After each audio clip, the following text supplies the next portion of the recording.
ஆகிய இயேசு கிறிஸ்துவுக்கும் அவருடைய வேதத்துக்கும் மகிமை உண்டாவதாக. 1 சாமுவேல் 1 அதிகாரம் 23வது வசனத்தை நான் வாசிக்கிறேன்.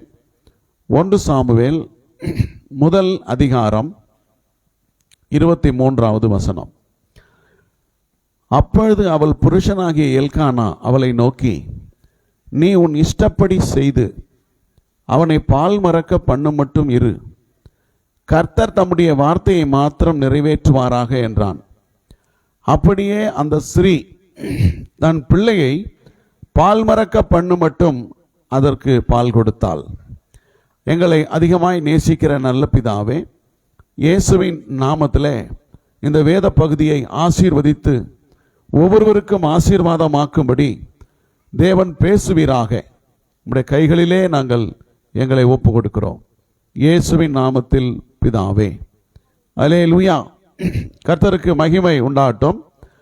இங்கே எல்கானா சொல்லக்கூடிய ஒரு வார்த்தையை கவனிங்கள்.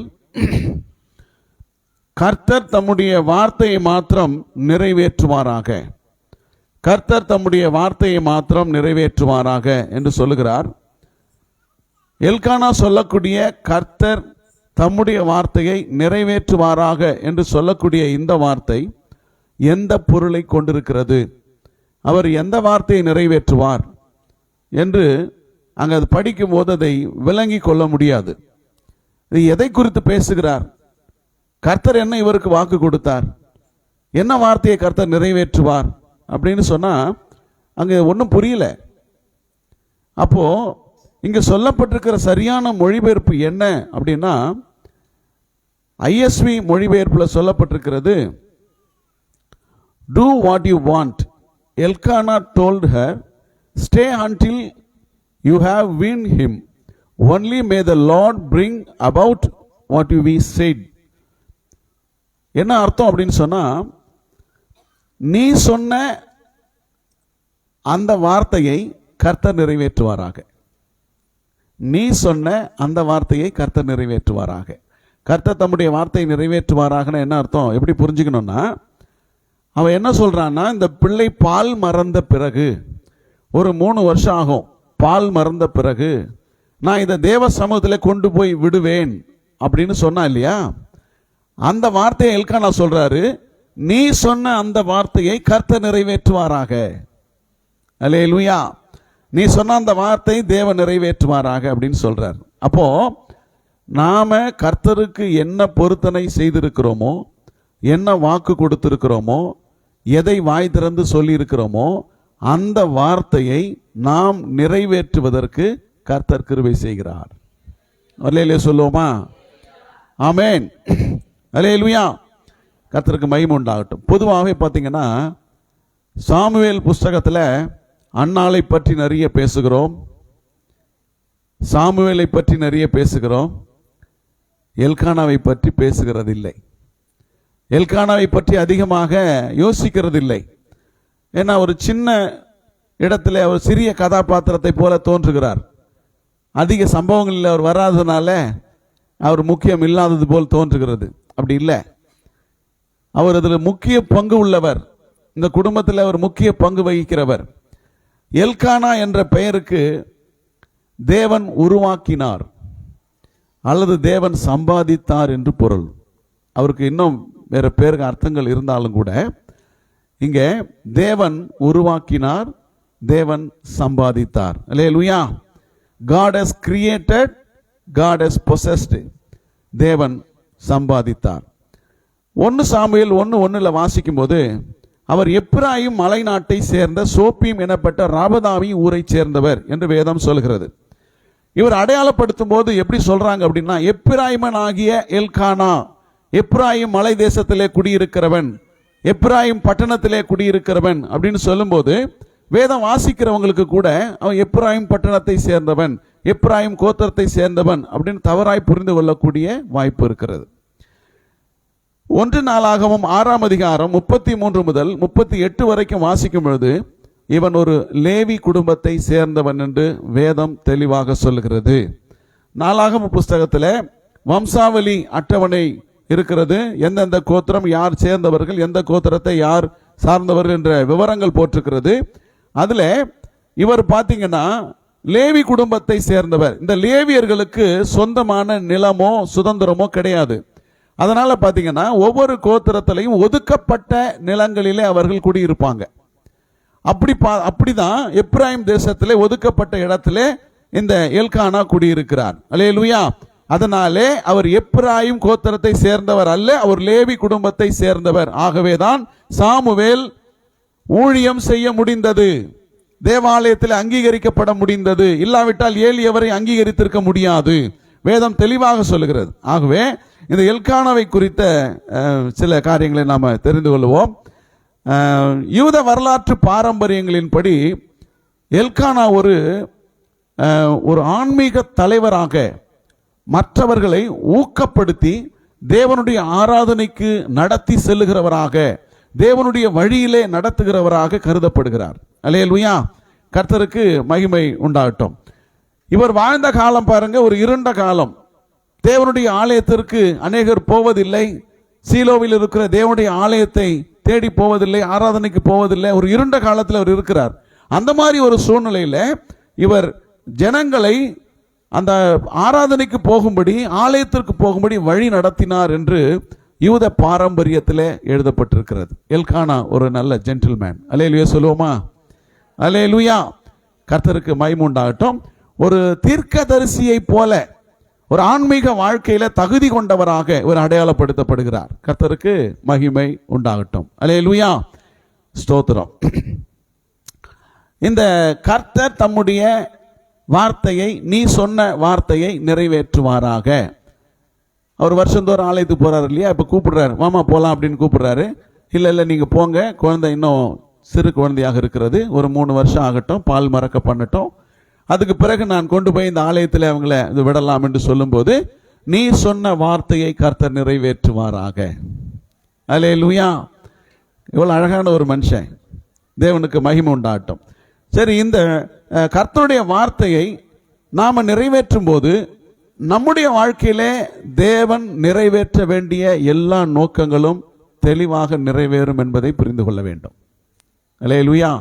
நாம கர்த்தருடைய வார்த்தையை நிறைவேற்றினால் தேவன் செய்வது எதுவோ அது நிலைத்திருக்கும். தேவன் என்ன செய்கிறாரோ அது நம்முடைய வாழ்க்கையில நடக்கும்.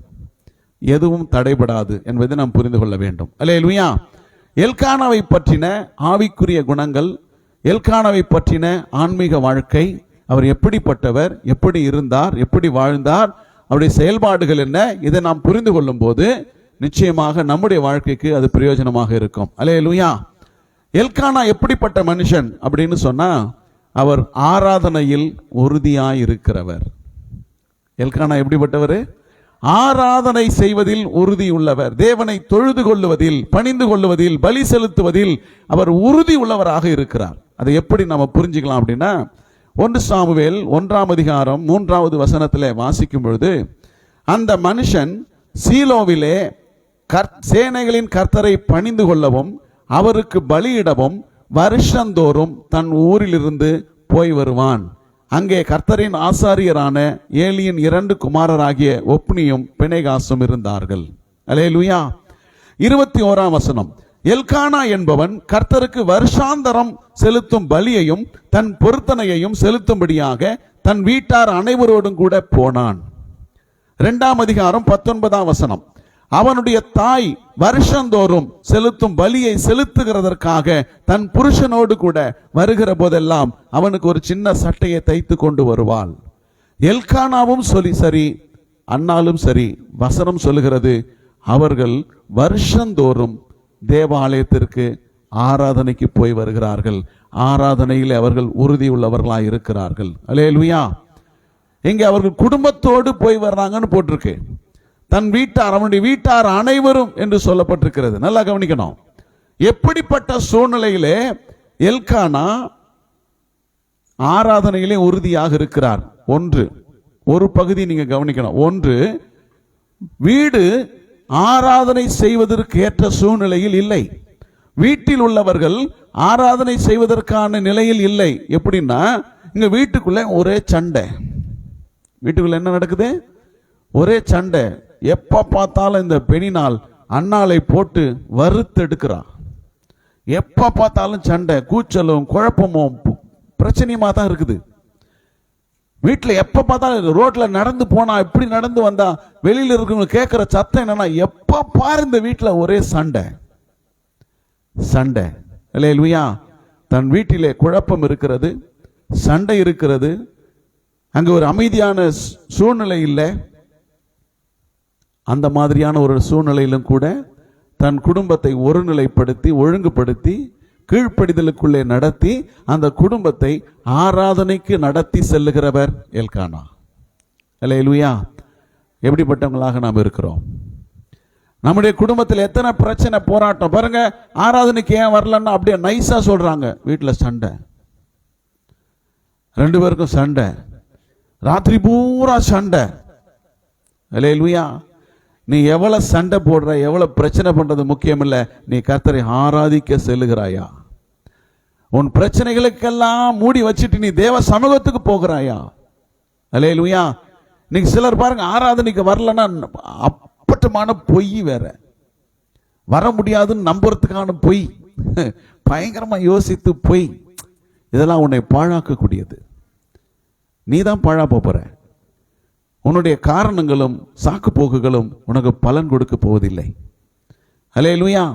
எந்த சூழ்நிலையிலும் தன் குடும்பம் எப்பேற்பட்ட நிலையிலும் குழப்பத்திலும் இருந்தாலும் கூட, சண்டை போராட்டத்தில் இருந்தாலும் கூட, நல்லா கவனிங்க, பெண்ணினாலை சண்டை போடவோ அவளை கடிந்து கொள்ளவோ அங்கு பிரச்சனை கொடுக்கவோ எல்கானா செய்யவே இல்லை. அங்கே ஒரு சமாதான உடன்படிக்கையை கொண்டு வந்து அங்க அமைதிப்படுத்தி அந்த குடும்பத்தை தேவாலயத்துக்கு கொண்டு போகிறார். அல்லேலூயா. சூழ்நிலைகள் கடினமாக இருந்தாலும், குடும்பத்தின் மனஸ்தாபங்கள் இருந்தாலும், தான் செய்ய வேண்டிய கடமையை தவறாமல் அவர் செய்கிறார். நாம் எல்கானாவை போல ஆராதனையிலே தேவ சமூகத்துக்கு போவதிலே உறுதியாக இருக்க வேண்டும், முன்மாதிரியாக இருக்க வேண்டும். அல்லேலூயா. கர்த்தருக்கு மகிமை உண்டாகட்டும். உபாகமம் 16:16 சொல்லுது, உன்னுடைய ஆண் மக்கள் எல்லாரும் வருஷத்திலே 3 தரம் எனக்கு பண்டிகையை ஆசரிக்க வேண்டும். புளிப்பில்லாத அப்ப பண்டிகை, வாரங்களின் பண்டிகை, கூடார பண்டிகை. இந்த 3 பண்டிகைகளையும் வருஷத்திலே 3 தரம் நீ என்னுடைய சமூகத்துக்கு ஆண் பிள்ளைகள் எல்லாரும் வர வேண்டும். ஆண்கள் எல்லாரும் என்ன செய்யணும்? வர வேண்டும். ஆனால் நம்முடைய சபையில ஜெப கூட்டம் என்று சொன்னால் ஆண்கள் மட்டும் வர மாட்டார்கள். என்ன செய்வாங்க? கேக்குதா உங்களுக்கு? யாரும் வரமாட்டாங்க. இருக்கிறது 4 பேர் 5 பேர். அந்த 5 பேர் 4 பேரோட என்ன செய்ய மாட்டாங்க? ஆண்கள் வரவே மாட்டாங்க. கிறிஸ்துமஸுக்கு வரக்கூடியவங்க இருக்கிறாங்க, புது வருஷத்துக்கு வரக்கூடியவங்க இருக்கிறாங்க, இப்படி பண்டிகை நாட்களுக்கு வரக்கூடியவங்க இருக்கிறாங்க. ஆனா எல்கானா அப்படிப்பட்டவன் கிடையாது. அல்லேலூயா. வருஷத்தில் 3 தரம் தேவாலயத்துக்கு நியாயப்பிரமாண காலத்திலேயே, தேவன் சட்டம் கொடுத்த காலத்திலேயே தன்னுடைய ஆராதனைகளை ஒழுங்காக கை கொண்டு நடக்கிறான். அல்லேலூயா. கர்த்தருக்கு கீழ்ப்படிந்து, வசனத்துக்கு கீழ்ப்படிந்து தவறாமல் 3 தரம் போவது மட்டுமல்ல, வருடத்துக்கு ஒரு முறை தன் குடும்பத்தை அழைத்து போகிறான். ஆராதனையில் உறுதியாய் உள்ள ஒரு மனுஷனை கர்த்தர் நிச்சயமா எடுத்து ஆசீர்வதிப்பார், பயன்படுத்துவார். அல்லேலூயா. இன்னொரு பகுதியில எப்படிப்பட்ட சூழ்நிலையில அவன் ஆராதனைக்கு போகிறான், நல்லா கவனிங்க. கர்த்தரை ஆராதிக்கிறவனுக்கு வீடும் பிரச்சனை, சபையும் பிரச்சனை. அல்லேலூயா. இப்ப வீட்டு பிரச்சனையெல்லாம் சரிப்படுத்திட்டு எங்க போறாரு? ஆராதனைக்கு போறாரு. ஆராதனைக்கு போனா தேவ சமூகத்துல அநியாயமும் அக்கிரமமும் ஒழுக்கக்கேடும் ஒழுங்கின்மையும் பாவமும் நடைபெறுகிறது. நல்லா கவனிக்கணும். ஒப்புனியும் பிணகாசும் பலிகளை அக்கிரமத்தோடு செயல்படுகிறார்கள், திருடுகிறார்கள், அபகரிக்கிறார்கள், பலவந்தமாய் எடுத்துக்கொள்கிறார்கள். அங்கே வருகிற பெண்களோடு விபச்சாரம் செய்கிறார்கள். சபை சபையாக இல்லை, ஒழுக்கக்கேடாக இருக்கிறது. கவனிக்கிறீங்களா? அல்லேலூயா. சபை ஒழுங்கா இல்ல, சபை ஆராதனை ஒழுங்கு இல்ல, ஒழுங்கற்ற ஆராதனை. தொழுது கொள்ள போக முடியல, வெறுப்பா இருக்கிறது. காணிக்கைகளை வெறுப்பா நினைக்கிறாங்க, பலியை வெறுப்பா நினைக்கிறாங்க, உள்ள போறதுக்கே பிடிக்கல. ஏன் தான் வர்றமோன்னு இருக்கிற ஒரு சூழ்நிலை இருக்கிறது. அந்த சூழ்நிலையிலும் அக்கிரமம் செய்கிறவர்களை பார்க்க போகாமல் தேவ பிரசன்னத்தை பார்க்க போகிறான். அல்லேலூயா. யாரை ஆராதிக்க தேவ சமூகத்துக்கு போறோம்? யாரை பார்க்க கர்த்தர் சமூகத்துக்கு போறோம்? அல்லேலூயா. எதுக்கு ஆலயத்துக்கு போகிறோம்? அவங்க என்ன செய்யறாங்க, இவங்க என்ன செய்யறாங்க, அவர் என்ன செய்யறாரு, என்ன பேசுறாரு இல்ல, தேவ பிரசன்னத்தை தேடி போகிறோம். தன்னுடைய கண்கள் கர்த்தர் மேல் இருந்தது. அல்லேலூயா. நீங்க பாருங்க, அங்க வந்திருந்த ஜனங்கள்லாம் கர்த்தருடைய பலியையும் காணிக்கையையும் வெறுப்பாய் எண்ணினார்கள். இவன் ஒருவன் மட்டும்தான் பலி செலுத்தி அதை தன் குடும்பத்தோடு பங்கிட்டு புசித்து மகிழ்ச்சியா இருக்கிறான். அல்லேலூயா. அப்ப என்ன காரணம்? எதுக்காக அவன் போறான் பாருங்க? தேவ பிரசன்னத்தை நாடி போகிறான், தேவ சமூகத்தை நாடி போகிறான். அல்லேலூயா. ஆசாரியர்கள் சீர்கெட்டிருந்தால் எனக்கு என்ன, மோசமானவர்களாக இருந்தால் எனக்கு என்ன, அவங்க ஆராதனை தவறாய் செய்தால் எனக்கு என்ன, தேவன் பார்த்துக் கொள்வார். ஆனால் என்னுடைய வேலை, நான் தேவனை பார்க்க வேண்டும், நான் தேவனை ஆராதிக்க வேண்டும். இந்த ஆராதனையை நான் நிறுத்தக்கூடாது. வருஷந்தோறும் தவறாமல் வருகிறான். ஆராதனையில உறுதியுள்ள ஒரு மனுஷன் எப்படிப்பட்டவனா இருக்கிறான் பாத்தீங்களா? எந்த மாதிரி சூழ்நிலையில் ஆராதிக்கிறான் பாத்தீங்களா? நல்லா கவனிங்க. உன்னுடைய ஆராதனை தேவ சமூகத்தில் தொடர்ச்சியா இருக்குமானால், கர்த்தரை ஆராதிப்பதை நிறுத்தாமல் தேவ சமூகத்தை நாடுவாயானால், மனுஷரை பார்க்காமல் தேவ முகத்தை பார்க்க நாடுவாயானால், தேவன் உனக்கு கொடுக்கும் ஆசீர்வாதங்கள் எண்ணி முடியாதது, யோசிக்க முடியாததா இருக்கும். அல்லேலூயா. அவனுக்கு கிடைத்த நன்மை எப்படிப்பட்டதாக இருக்கு பாருங்க. 16 தலைமுறை சாபத்தின் சந்ததியின் சாபத்தை முடிவுக்கு கொண்டு வருகிறது. 16 தலைமுறையாக இந்த எல்கானா குடும்பம் தேவனுடைய ஊழியத்தை செய்ய முடியாமல், பணிவிடை ஊழியத்தை செய்ய முடியாமல், சபிக்கப்பட்டவர்களாக கருதப்பட்டு ஊழியம் செய்யாதபடிக்கு தடை செய்யப்பட்டார்கள். இந்த எல்கானாவுடைய வம்சம் எதுன்னு பார்த்தீங்கன்னா, லேவிக்கு பிறந்த கோகாத்தியர். இந்த கோகாத்தியருடைய வம்சத்திலே வந்தவர்கள் தான் எல்கானா சாமுவேல் குடும்பம். இதுல தான் கோராகு பிறந்தார். கோகாத்தியரின் பேரனாகிய கோராகு ஒரு 250 பேரை சேர்த்து கொண்டு மோசேக்கு விரோதமாக, ஆரோனுக்கு விரோதமாக எழும்பி போராட்டம் செய்கிறார். அந்த போராட்டத்தில் கர்த்தர் தலையிட்டு கோபப்பட்டு அவங்க எல்லாரையும் பூமியை பிளந்து உயிரோட பாதாளத்தில் இறங்கினார்கள். என்னாகமோ 16ஆம் அதிகாரத்தில் அதை வாசிக்கிறோம். இப்படி ஒட்டுமொத்த அந்த குடும்பம் அழிந்து போகிறது. அதில் கோராகின் பிள்ளைகள் மாத்திரம் சாகவில்லை என்று வேதம் சொல்கிறது. என்னாகும் 26:11 கோராகின் குமாரரோ சாகவில்லை, பிள்ளைகள் மேல் இறக்கப்பட்டு கர்த்தர் அவர்களை கொல்லவில்லை. அதுல மீதியாக வந்தவர்கள் தான் எல்கானா, அந்த வம்சம், அந்த சாமுவேலின் வம்சமாக இது இருக்கிறது. அல்லேலூயா. ஆனா என்ன நடந்துச்சு அப்படின்னு சொன்னா, இவங்க கர்த்தருக்கு விரோதமாய் பாவம் செய்ததினாலே இவங்க இனிமே தேவ சமூகத்தில் ஊழியம் செய்யவே கூடாது என்று ஜனங்கள் எல்லாரும் தடுத்தார்கள். இது சரித்திரம், இது சரித்திரமாக இருக்கிறது. பேசக்கூடாதம்மா, உள்ள வந்தா பேசக்கூடாது. கர்த்தருக்கு மகிமை உண்டாகட்டும். கவனிங்க.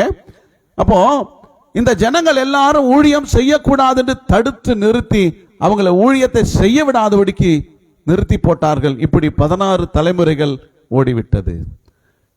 ஆனா இவங்களுக்கு கொடுக்கப்பட்ட ஊழியம் என்ன? பரிசுத்த சமூகத்திலே சுமக்கிற, பலிகளை சுமக்கிற ஊழியம். உன்னதமான ஒரு ஊழியத்தை அவர்களுக்கு தேவன் தந்திருந்தார். அந்த ஊழியம் இதுவரைக்கும் நடைபெறாமலேயே சாபத்தின் நிமித்தம், அது ஜனங்களின் நிமித்தம் தடை செய்யப்பட்டே போனது. இந்த எல்கானாவினுடைய உறுதி பாருங்க, ஆராதனையின் உறுதி பாருங்க.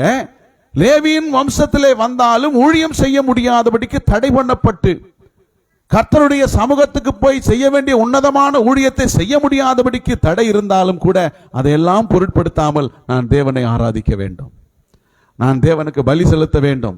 அல்லேலூயா. கர்த்தருக்கு நான் மகிமையான பலியை செலுத்த வேண்டும், எனக்கு கொடுக்கப்பட்டிருக்கிற அந்த நியாயப்பிரமாண சட்டத்தை நான் கை கொள்ள வேண்டும் என்று சொல்லி தவறாமல் போகிறார். அல்லேலூயா. கர்த்தருக்கு மகிமை உண்டாகட்டும். இந்த சாபம் எங்கே நீக்கப்படுகிறது? என்றைக்கு சாமுவேல் பிறந்தாரோ, அவர் தேவாலயத்தில் கொண்டு போய் விடப்பட்டாரோ, அவர் ஊழியம் என்றைக்கு ஆரம்பிக்கிறதோ அன்றைக்கு அந்த சாபத்தை கர்த்தர் முடிவுக்கு கொண்டு வருகிறார். ஜனங்கள் தடை பண்ணின ஊழியம் கர்த்தர் இன்னைக்கு அற்புதமான ஊழியத்தை செய்ய வைத்திருக்கிறார். எல்கானாவுடைய பங்களிப்பு அந்த குடும்பத்தின் வளர்ச்சிக்கு மிகப்பெரிய ஊன்றுகோலாக இருந்தது.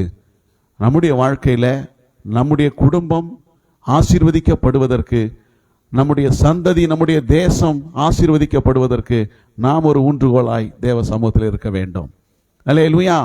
இரண்டாவது, அந்த எல்கானாவினுடைய உறுதியான ஆராதனை என்ன பலனை கொடுத்தது அப்படின்னா, ஜெபத்திற்கு ஒரு நிச்சயமான பதிலை கொடுத்தது.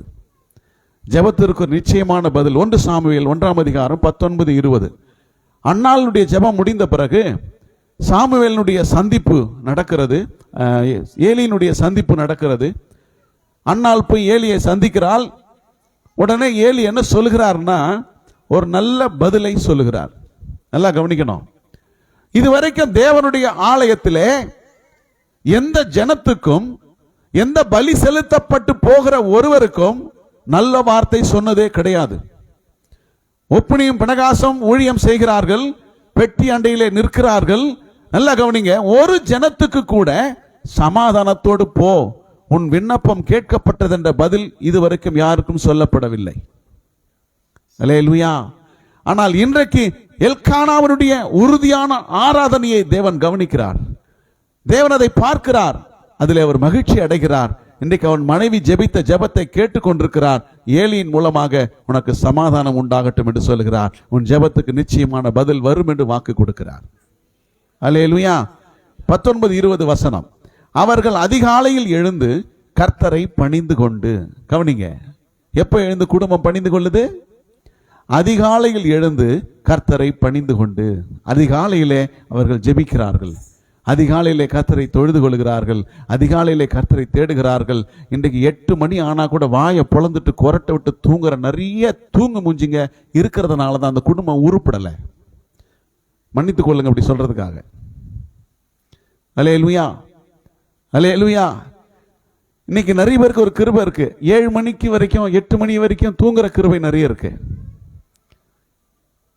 நிறைய பேர் தூங்குற கிருபை அந்த பெற்றிருக்கிறாங்க. கர்த்தர் இலவசமாய் தந்திருக்கிறார் அவங்களுக்கு. யோசிச்சு பாருங்க. அவங்க அதிகாலையில் எழுந்து ஆராதனைக்கு வர்றதுக்கு கூட எத்தனை மணிக்கு வரோம்? 8 மணி 8:30 மணிக்கு வரோம். நாம எல்லாம் தேவனை ஆராதிக்க போகிறவர்களா? நமக்கு பேர் ஆராதனை வீரர்களா? அல்லேலூயா. எல்லாம் கவனிச்சு பாருங்க, யோசிச்சு பாருங்க. ஒரு ஸ்கூலுக்கு போகணுங்க, ஒரு ஸ்கூலுக்கு போகணும். அந்த வீட்டம்மா அந்த தாய் எத்தனை மணிக்கு எழும்புறாங்க? கடகடன்னு சீக்கிரமா எழும்புறாங்க, சாப்பாடு கட்டுறாங்க, ரெடி பண்றாங்க. அந்த டைமிங் பெல் அடிக்கிறதுக்கு முன்னாடி உள்ள இருக்கணும்னு சொல்லி ஓடுறாங்க. அப்பா ஓடுறாரு, வண்டியை வேகமா ஓட்டுறாரு. ஹெல்மெட் போடுறமோ போற பத்தி கவலை இல்லை. இதிலெல்லாம் நீங்கள் ஜாக்கிரதையாக இருக்கிறீர்கள், இதிலெல்லாம் நீங்க உற்சாகமாக இருக்கிறீங்க, இதிலெல்லாம் நீங்க கருத்தாக இருக்கிறீங்க. ஆனால் தேவனை தேடுவதிலே நீங்கள் கருத்து இல்லாமல் இருக்கிறீர்கள். அதனால்தான் உங்க வாழ்க்கையில இருள் இருக்கிறது. வேதம் சொல்லுகிறது, அவர்கள் வாழ்ந்த காலம் இருண்ட காலம், அவனவன் தன் தன் மனதின்படி தன் தன் யோசனையின்படி வாழ்ந்த காலம். அல்லேலூயா. அவங்க இஷ்டத்துக்கு போற ஒரு காலத்துல இவன் மாத்திரம் தேவ விருப்பத்தை நிறைவேற்றுகிறவனாய் இருக்கிறான். அல்லேலூயா. நாம் எப்படி இருக்கிறோம்? எப்படி இருக்கிறோம்? நல்லா கவனிங்க. ஒரு ஆசீர்வாதத்திற்கான வழி எது? முதல் வழி அப்படின்னா நாம் கீழ்ப்படிவது தான். ரட்சிப்புக்கான வழி எதுன்னா நம்ம கீழ்ப்படிவது தான். நீ எவ்வளவுதான் சாக்கு போக்கு சொன்னாலும், காரணங்களை சொன்னாலும், நீ உன்னை ஏமாற்றிக் கொள்ளுகிறாய் என்று உனக்கு தெரியவில்லை. நீ உன்னை ஏமாற்றிக்கிற, உனக்கே நீ உன்னை வஞ்சித்துக் கொள்ளுகிற. அல்லேலூயா. நீங்க ஒரு மனுஷனுக்கு பயப்படுவதில்லை, அவசியம் இல்லை. நீங்கள் தேவனுக்கு பயப்பட வேண்டும். கர்த்தர் உங்களை ஆசீர்வதிப்பார். இப்ப என்ன வாசிக்கிற அப்படின்னா, அவங்க சில நாள் சென்ற பின்பு தேவனை தொழுது கொண்டு அதிகாலையில் எழுந்து அவங்க தங்கள் வீட்டுக்கு திரும்பி போறார்கள். வேதம் சொல்லுகிறது, எல்கானா தன் மனைவியை அறிந்தான். சில நாள் சென்ற பிறகு அவர் கர்ப்பவதியானால். வேதம் சொல்லுகிறது, ஜெபத்துக்கு பதில் வந்தது. ஆராதனை, உறுதியான ஆராதனை, இக்கட்டு காலத்தில் ஆராதனை, இருள் சூழ்ந்த சூழ்நிலையில் ஆராதனை, தேவனை உறுதியாய் பற்றி கொண்ட ஆராதனை, கர்த்தரை விடாத ஆராதனை, உற்சாகமான ஆராதனை அவனுக்கு மிகப்பெரிய ஆசீர்வாதங்களை கொடுத்தது. சாபத்தை முடிவுக்கு கொண்டு வந்தது, ஜெபத்துக்கு பதிலை கொண்டு வந்தது. தன்னுடைய வாழ்க்கையை மலர ஆரம்பிக்கிறது. ஆசீர்வதிக்கப்படுகிறான், உயர்த்தப்படுகிறான். அல்லேலூயா. இன்னைக்கு நாம் எப்படிப்பட்ட சூழ்நிலையில தேவனை தொழுது கொள்கிறோம்? எப்படிப்பட்ட சூழ்நிலை கர்த்தரை ஆராதிக்கிறோம்? அல்லேலூயா. தேவனுக்கு மகிமை உண்டாகட்டும். தானியேலை குறித்து வேதம் சொல்லுது, இடைவிடாமல் ஆராதிக்கிறார். எப்படி?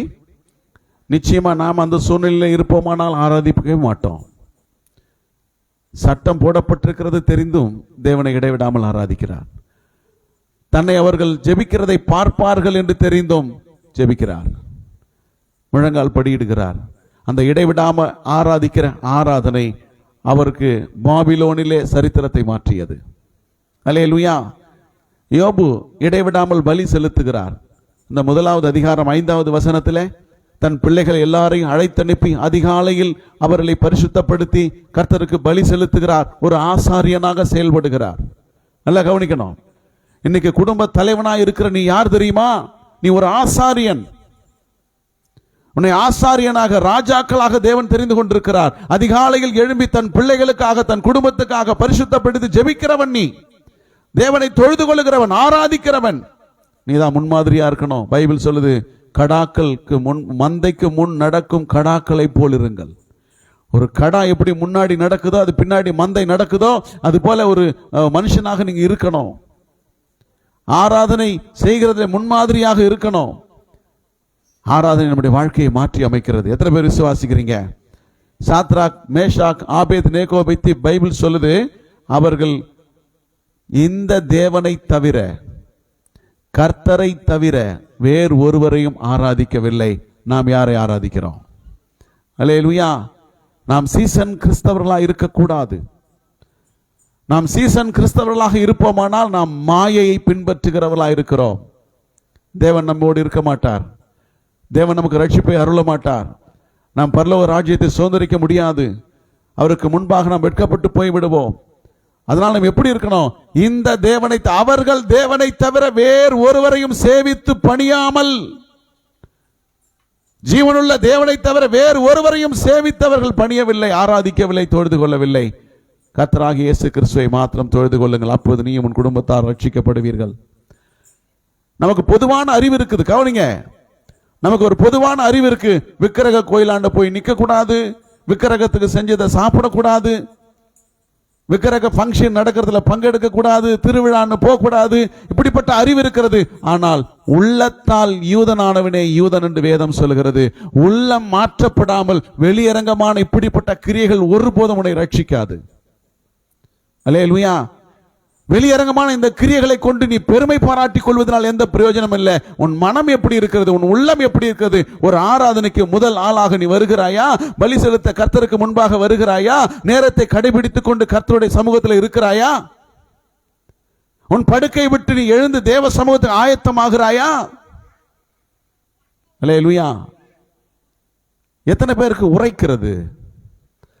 எத்தனை பேருக்கு சுர் என்று குத்துகிறது?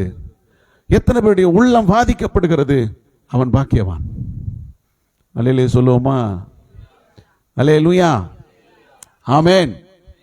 ஏன் மற்றவங்களுக்குலாம் வாய் இல்லையோ? எல்லாரும் சொல்லுங்க ஆமென். நான் ஒன்று சொல்லிக்கிட்டு இருக்கேன், இன்னொன்று எங்கே தேடிக்கிட்டு இருக்கு.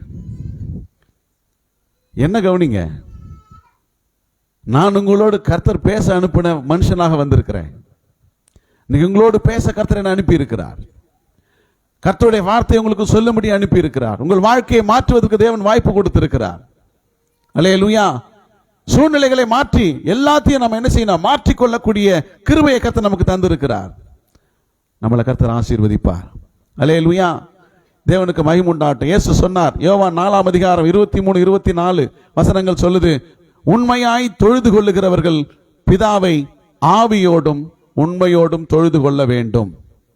தேவன் ஆவியா இருக்கிறதுனாலே ஆவியோடும் உண்மையோடும் அவரை தொழுது கொள்ள வேண்டும். ஆவியோடும் தொழுது கொள்ளணும், ஆவியில் உண்மையோடும் தொழுது கொள்ளணும். மாய்மாலத்தோடு தொழுது கொள்கிற ஒருவரும் பிதாவிடத்தில் வர முடியாது. ஆராதனையில் அவங்க பங்கெடுக்கலாம். நான் ஏற்கனவே சொன்னேன், 2 கப்பலை போட்டிருந்தாங்க. 2 கப்பல், ஒன்று கருப்பா இருக்கு, ஒன்று தங்க நிறத்தில் இருக்கு. அது மேல ஒரு கப்பல்ல டு சர்ச் அப்படி போட்டிருக்காங்க, இன்னொரு பக்கம் கப்பல்ல டு காட் அப்படி போட்டிருக்காங்க. 2 வழி அங்க பிரியுது.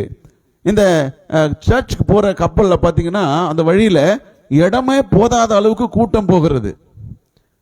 இந்த கப்பல்ல டு காட், அந்த கப்பல்ல பாத்தீங்கன்னா இங்க ஒருத்தர், அங்க ஒருத்தர், அங்க ஒருத்தர், அங்க ஒருத்தர், ஒரு 4-5 பேர் போறாங்க. என்ன புரியுது? என்ன புரியுது? சபைக்கு நிறைய பேர் போகலாம், ஏராளமான ஜனங்கள் சபைக்கு போகலாம். ஆனால் கர்த்தரிடத்தில் ஒரு சிலரே போகிறார்கள்.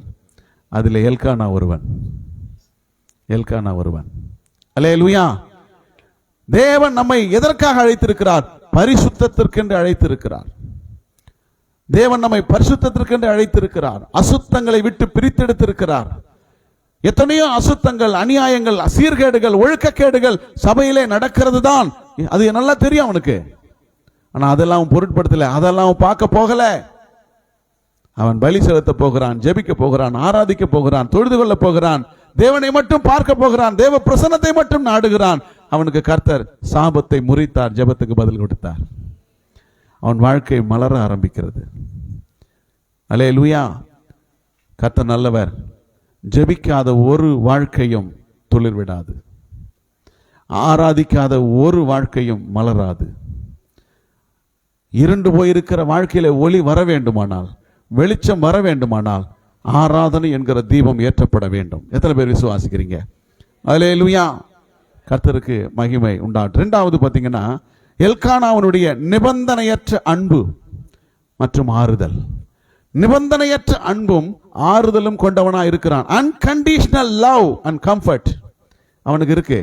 1 சாமுவேல் 1ஆம் அதிகாரம் 4, 5, 8 வசனங்கள்ல, அங்கே எல்கானா பலியிடும் நாளிலே அவன் தன் மனைவியாகிய பெனினாளுக்கும் அவளுடைய எல்லா குமாரருக்கும் குமாரத்திகளுக்கும் பங்கு போட்டு கொடுப்பான். அன்னாளை சிநேகித்தபடினால் அவளுக்கு இரட்டிப்பான பங்கு கொடுப்பான். கர்த்தரோ அவள் கர்ப்பத்தை அடைத்திருந்தார். அவள் புருஷனாகிய எல்கானா அவளை பார்த்து, அன்னாளே, ஏன் அழுகிறாய்? ஏன் சாப்பிடாது இருக்கிறாய்? ஏன் சஞ்சலப்படுகிறாய்? 10 குமாரரை பார்க்கிலும் நான் உனக்கு அதிகம் அல்லவா? இந்த வார்த்தைகளை கவனிங்க. நிபந்தனையற்ற அன்பு.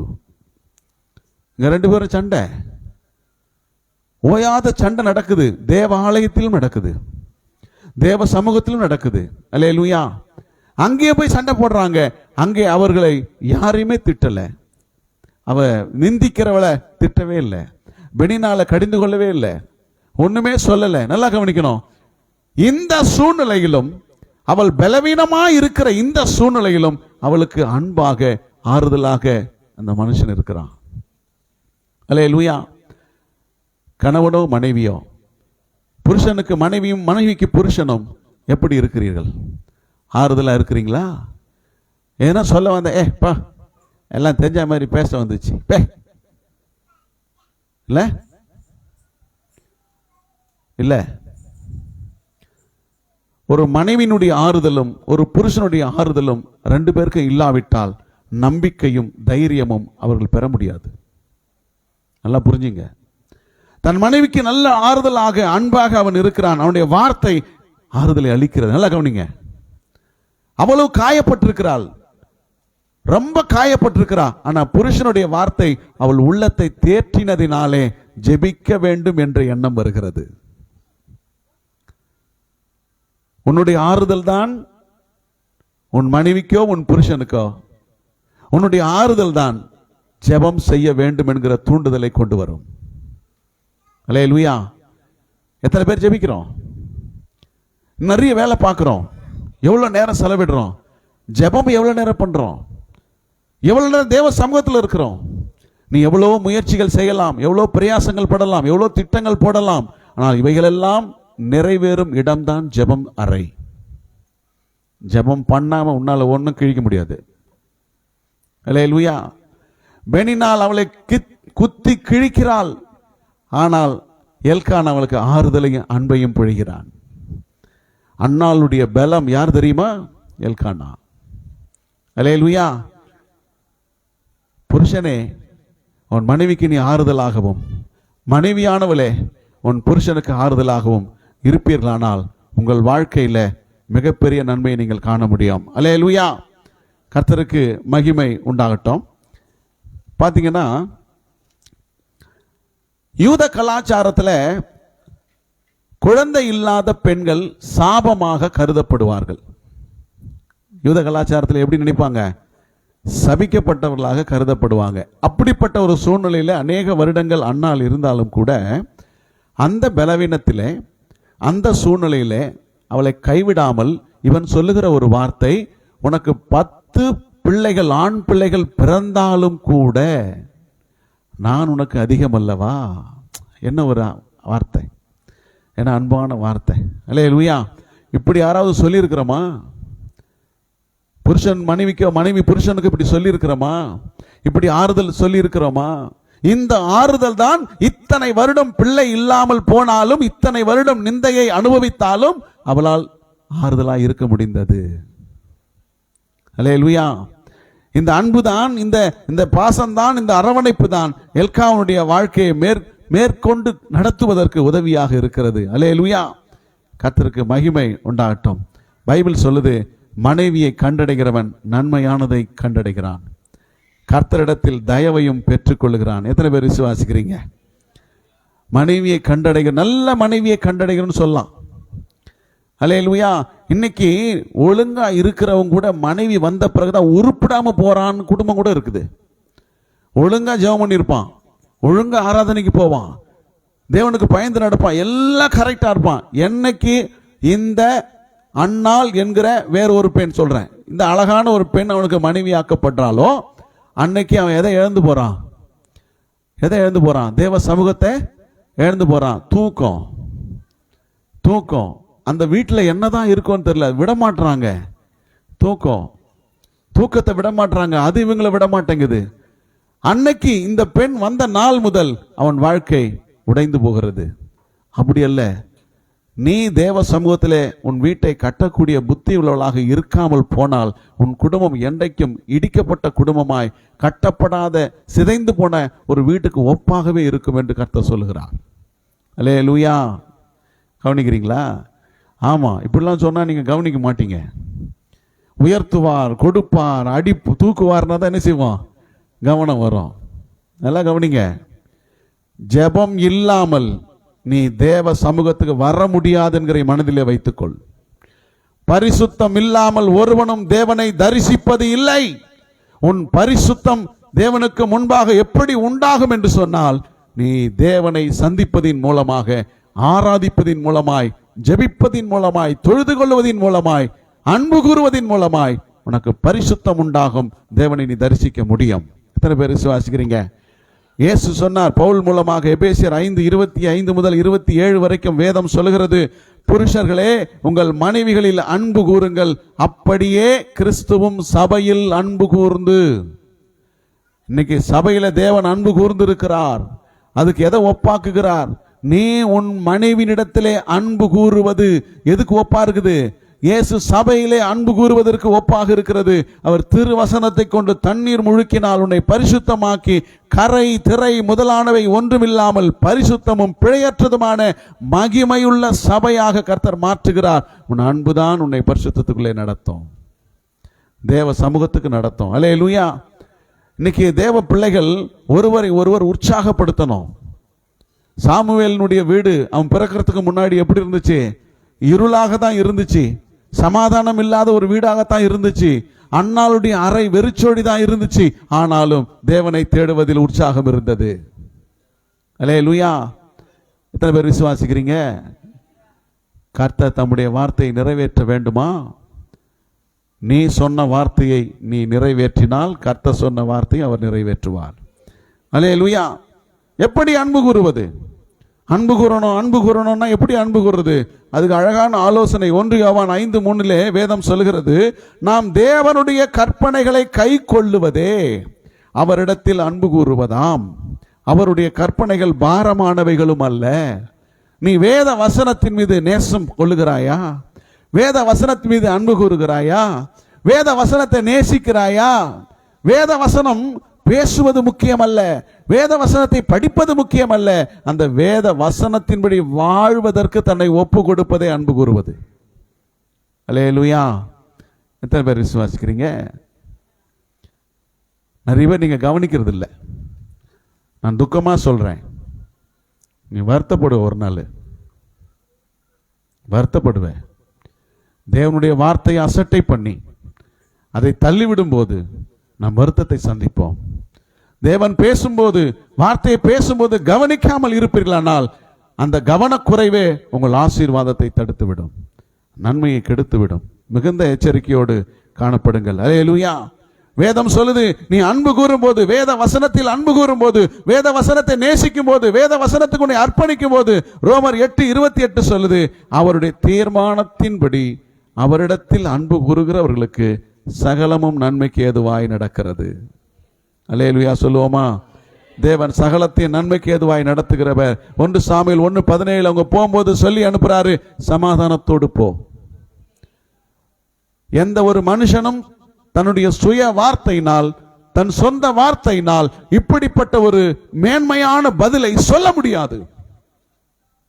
தேவனை தவிர எந்த மனிதனாலும் ஒரு மனுஷனுக்கு சமாதானத்தோடு போ என்று சொல்ல முடியவே முடியாது.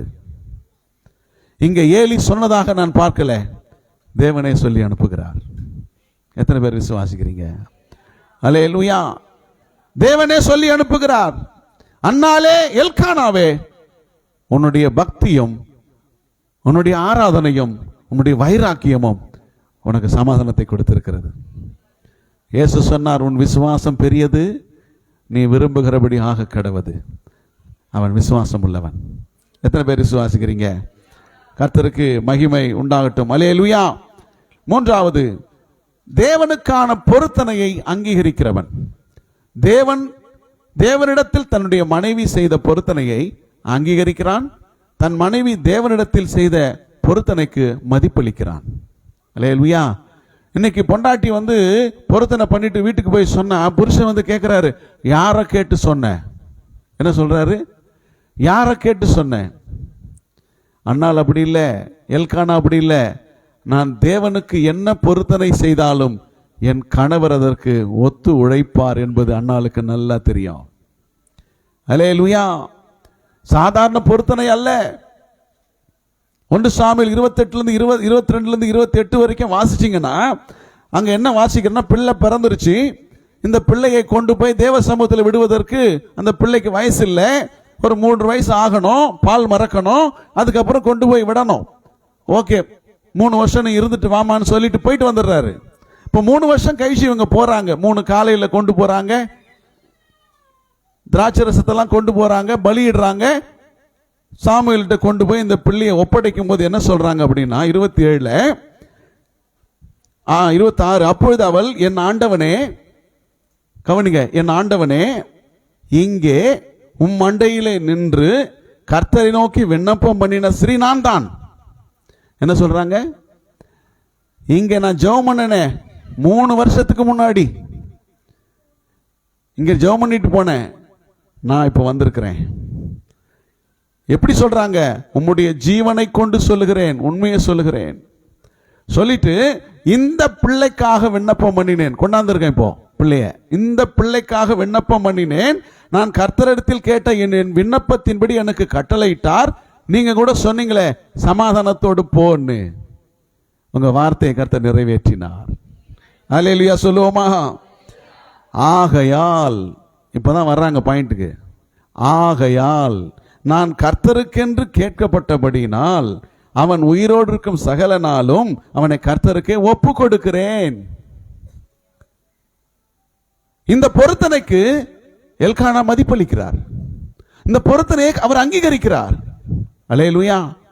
இவளுக்கு பிறந்திருக்கிற முதல் பிள்ளை, 3 வருஷம் வீட்டில் மகிழ்ச்சி, சந்தோஷம். பிள்ளையினுடைய சத்தம் வீடு முழுக்க எங்கு பார்த்தாலும் மகிழ்ச்சி. அண்ணாளுக்கு சந்தோஷத்துக்கு அளவே இல்லை.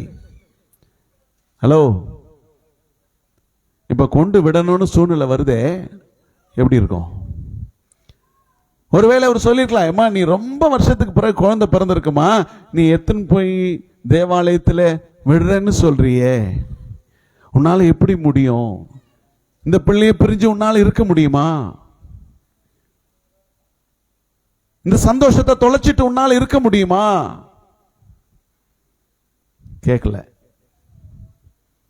கேட்கல. நீ சொன்ன வார்த்தையை கர்த்தர் நிறைவேற்றுவார்.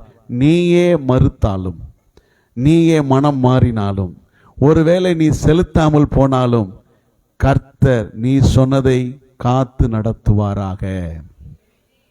எவ்வளவு சூப்பர் மனுஷன் பார்த்தீங்களா?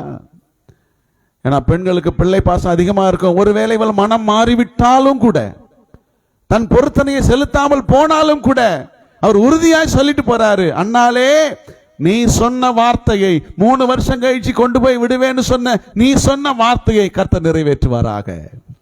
இன்னைக்கு அந்த வார்த்தையை அவர் நிறைவேற்ற வந்திருக்கிறார். அல்லேலூயா. கர்த்தர் சமூகத்துக்கு அவங்க வந்திருக்கிறாங்க, பிள்ளையை கொண்டு வந்து விட வந்திருக்கிறாங்க.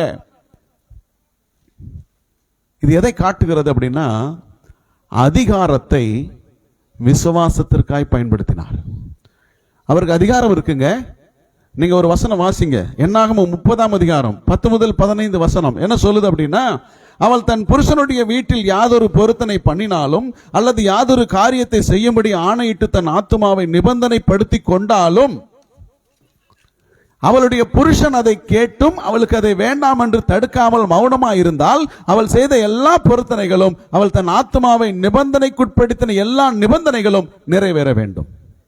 ஒருவேளை அவளுடைய புருஷன் அவைகளை கேட்ட நாளில் அவைகளை செல்லாதபடி பண்ணினாள், அப்போது அவள் செய்த பொருத்தனைகளும் அவள் தன் ஆத்மா உட்படுத்தின நிபந்தனை குறித்து அவள் வாயிலிருந்து புறப்பட்டது என்றும் நிறைவேற வேண்டியது இல்லை.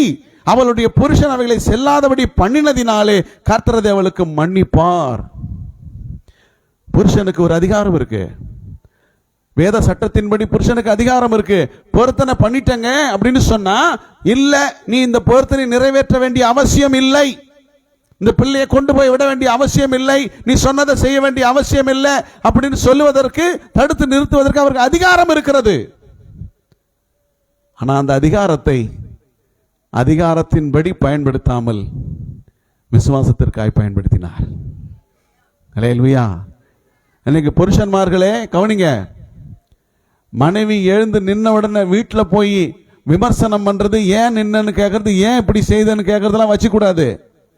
அதையும் சொல்றேன். 15ஆம் வசனம் படிக்கும் பொழுது, அவன் அவைகளை கேட்ட பின்பு செல்லாதபடி பண்ணினால் அவளுடைய அக்கிரமத்தை அவன் சுமப்பான். கவனிங்க, இந்த பொருத்தனையை ஒருவேளை செல்லாம பண்ணாத கொடுக்காதன்னு சொல்லி தடுத்து நிறுத்திட்டா அவளுடைய அக்கிரமத்தை அவன் சுமப்பான். எங்க வைக்கிறார் பாருங்க செக்கு. அதிகாரத்தையும் கொடுக்கிறாரு, அந்த அதிகாரத்தை பயன்படுத்த கூடாது என்பதற்கு நிபந்தனையும் விதிக்கிறாரு. ஆனா தன் அதிகாரத்தை அவன் பயன்படுத்தாமல் விசுவாசத்திற்காக பயன்படுத்தி தன் மனைவியின் பொருத்தனைக்கு மதிப்பு அளிக்கிறான், மரியாதை கொடுக்கிறான். உன் வார்த்தையை நிறைவேற்று. அல்லேலூயா. கர்த்தருக்கு மகிமை உண்டாகட்டும். எத்தனை பேர் விசுவாசிக்கிறீங்க?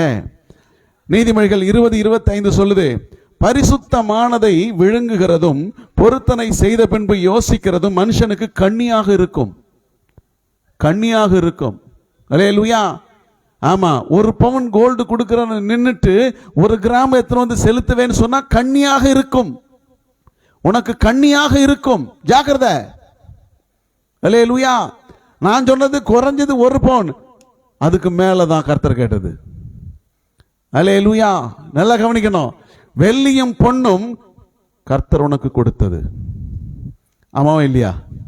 அல்லேலூயா சொல்லுவோமே.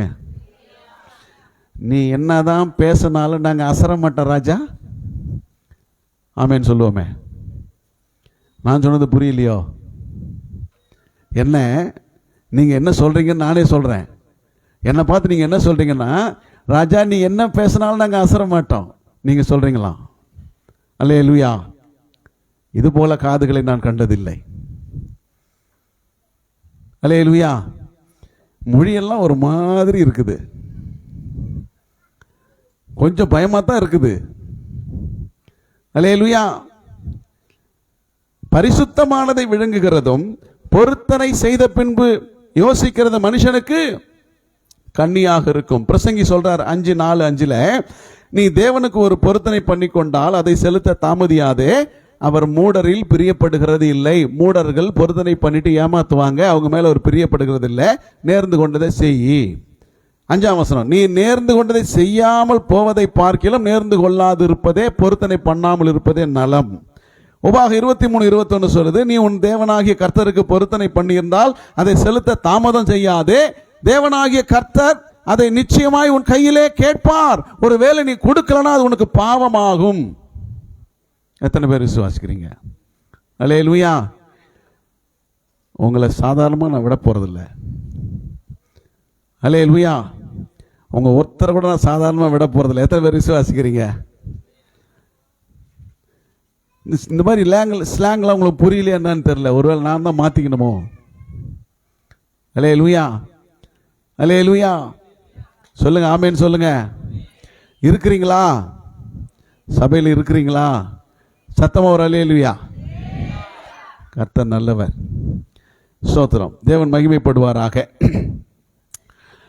இப்ப தேவனுக்காக கொடுப்பதிலே தாராளமாய் அவர்கள் இருந்தார்கள். எப்படி இருந்தாங்க? தாராளமாய் இருந்தாங்க. உங்கள் பிள்ளைகளில் மூத்த பிள்ளையை கர்த்தருக்கு கொடுக்கணும்னு கட்டளை சொல்லுது. எத்தனை பேர் உங்க பிள்ளைய சபையில விட்டுட்டு போவீங்க? மூத்த பிள்ளைய கையை மட்டும் தூக்கிறாதீங்க, பிள்ளை வீட்டுக்கு வரமாட்டான். ஏன்னா நான் வச்சுக்குவேன். எத்தனை பேர் மூத்த பிள்ளையெல்லாம் கர்த்தருக்கு கொடுக்குறேன்? கர்ப்பம் திறந்து பிறக்கிற முதற் பேர் அனைத்தையும் நீ கர்த்தருக்கு பரிசுத்தம் பண்ணு. எகிப்திலே தலைச்சன்களை சங்கரித்ததற்கு பதிலாக உன் சந்ததியிலே முதற் பேர் அனைத்தையும் நான் எடுத்துக்கொண்டேன். அப்போ முதல் பேர் பிள்ளைகளை எத்தனை பேர் கர்த்தருக்கு கொடுப்பீங்க? கவனிங்க, என்ன கவனிங்க, என்னதான் பார்க்கணும். நீங்க எத்தனை பேர் முதல் பிள்ளைய கர்த்தருக்கு கொடுப்பீங்க? பின்னாடி தீபக்கு கொடுத்துடணும் முதல் பிள்ளை. தேவி சிஸ்டர் பையன் என்ன செய்யணும்? விட்டுறணும். மிகன் எங்க விட்டுறணும், அந்த பொண்ணு எங்க விட்டுறணும். இவங்க ரெண்டு பிள்ளையுமே விட்டுறணும். ஏன்னா ரெட்டை பிள்ளை அது. அமுதனை இனி ரெட்டை பிள்ளை, ரெண்டு பேரும் என்ன செய்யணும்? விட்டுறணும். விட்டுருவீங்களா? நீங்க எல்லாரும் விட்டுட்டு போங்க, நான் பார்த்துக்கிறேன். அல்லேலூயா. நீங்க எப்பயாவது பார்க்கணும்னா வருஷம் வருஷம் ஒரு சின்ன சட்டையை தச்சிட்டு வந்து பார்க்கலாம். எத்தனை பேர் ஒத்துப்பீங்க? அல்லேலூயா. சொல்லுங்க, எத்தனை பேர் கொடுப்பீங்க? உண்மையா சொல்லுங்க, நான் கொடுப்பேன். எத்தனை பேர் கொடுப்பீங்க? எத்தனை பேர் கொடுப்பீங்க? அண்ணால போல வர முடியுமா? நீங்க எல்கானாவை போல வர முடியுமா? சாதாரணமா படிச்சுட்டு போயிடுறோம், சாதாரணமா வாசிச்சுட்டு போயிடுறோம். சாதாரண விஷயம் அல்ல இது, சாதாரண விஷயம் அல்ல. தேவன் மீது கொண்டிருக்கிற மிகுந்த அன்பு, தேவன் மீது வைத்திருக்கிற மிகுந்த மரியாதை, இதுதான் இதை செய்ய வச்சது. வாக்கு, எப்படிப்பட்ட வாக்கு பார்த்தீங்களா? அல்லேலூயா. கர்த்தருக்கு மகிமை உண்டாகட்டும். அப்படிப்பட்ட குடும்பத்தை கர்த்தர் ஆசீர்வதித்தார். பொருத்தனைக்கு கிடைத்த ஆசீர்வாதம் என்ன? அவங்க என்ன பொருத்தனை செய்தாங்க? அதுக்கான ஆசீர்வாதம் என்ன? 1 சாமுவேல் 2ஆம் அதிகாரம் 20-21 வசனங்கள். பொருத்தனைக்கான பலனை கர்த்தர் கொடுக்கிறார் என்று வேதம் சொல்கிறது.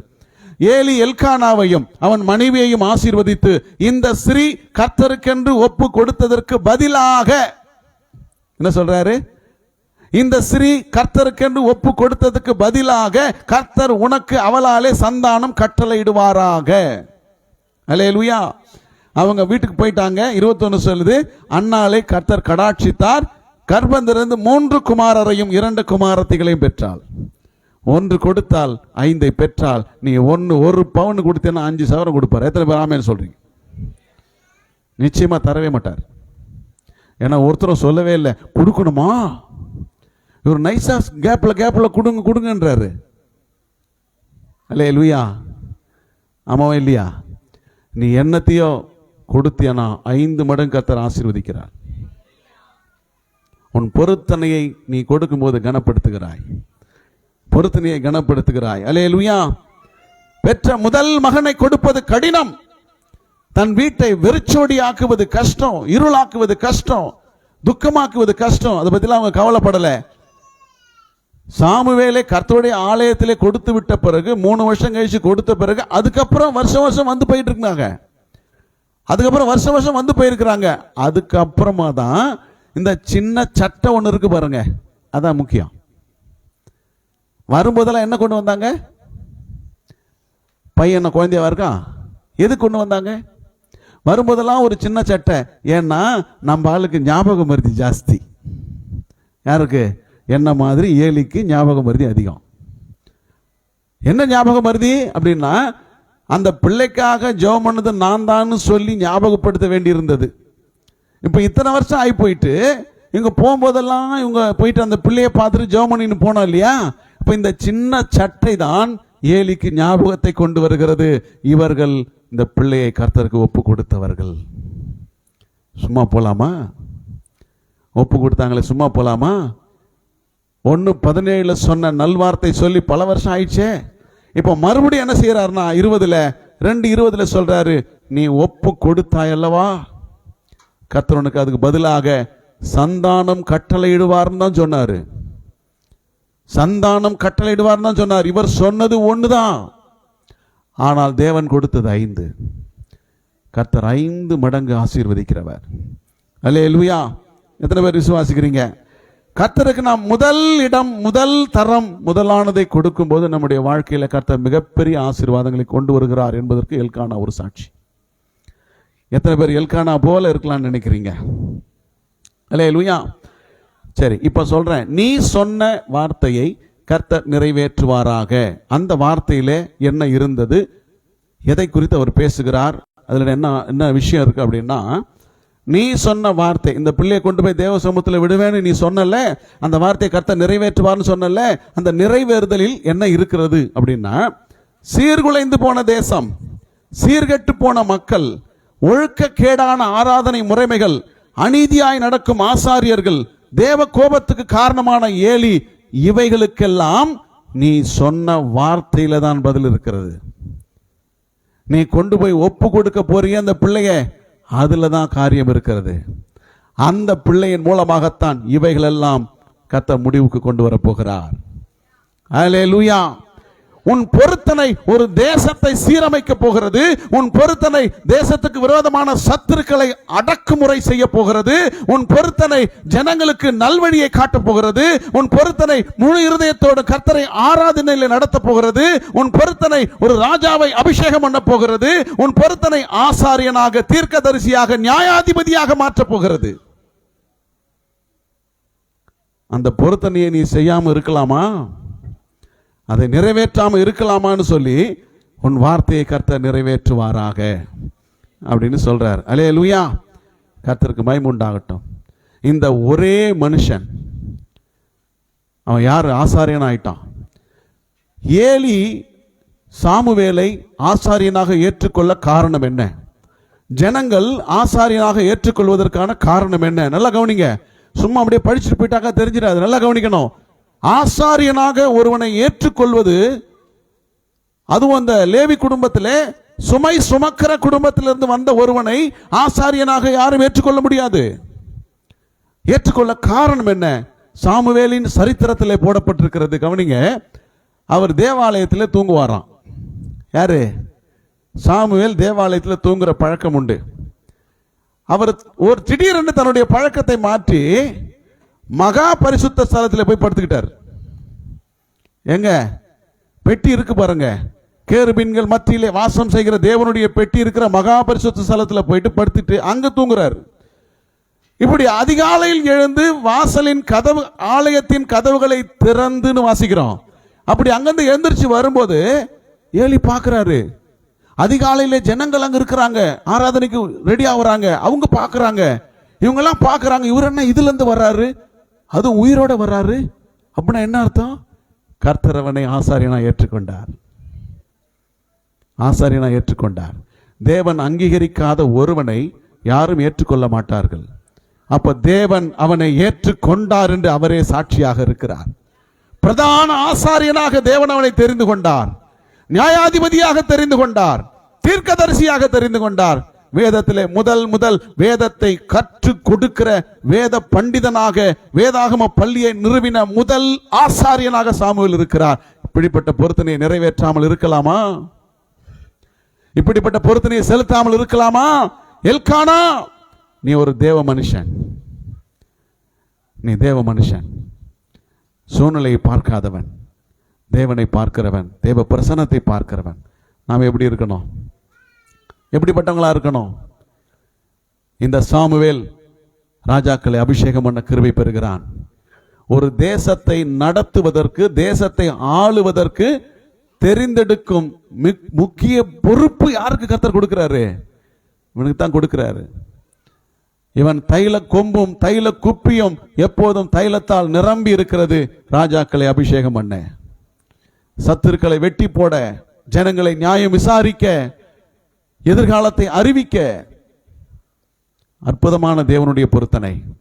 இதைத்தான் எல்கானா சொல்றார். நீ சொன்ன இந்த பிள்ளையை பொருத்தனையோடு கொண்டு போய் செலுத்துவதற்கு கர்த்தர் நிறைவேற்றுவாராக. நீங்க சொன்னதை நீங்க செய்தா கர்த்தர் சொன்னதை கர்த்தர் செய்வார். எத்தனை பேர் விசுவாசிக்கிறீங்க? எல்லாரும் கண்களை மூடுவோமா? எல்லாரும் கண்களை மூடுவோமா? ஹல்லேலூயா. ஒரே நிமிஷம் எல்லாரும் எழும்பி நின்று, ஆண்டவரே, இன்றைக்கு நான் உமக்கு முன்பாக எல்கானாவாக நிற்கிறேன். ஒரு எல்கானாவை போல நான் நிற்கிறேன். கர்த்தருடைய வார்த்தையை நிறைவேற்றுவதற்கு சாட்சியாய் நிற்கிற எல்கானாவை போல நான் நிற்கிறேன். என் குடும்பம் செய்திருக்கிற பொருத்தனையை நிறைவேற்றுவதற்கு, அதை தவறாமல் நிறைவேற்றுவதற்கு எந்த தடையும் வராமல், எந்த போராட்டமும் வந்தாலும் அதிலே உறுதியாக நின்று கர்த்தர் சொன்ன வார்த்தையை நிறைவேற்றுவாராக. இன்றைக்கு தேவ சமூகத்தில் நின்றவர்கள் கவனித்துக் கொள்ளுங்க.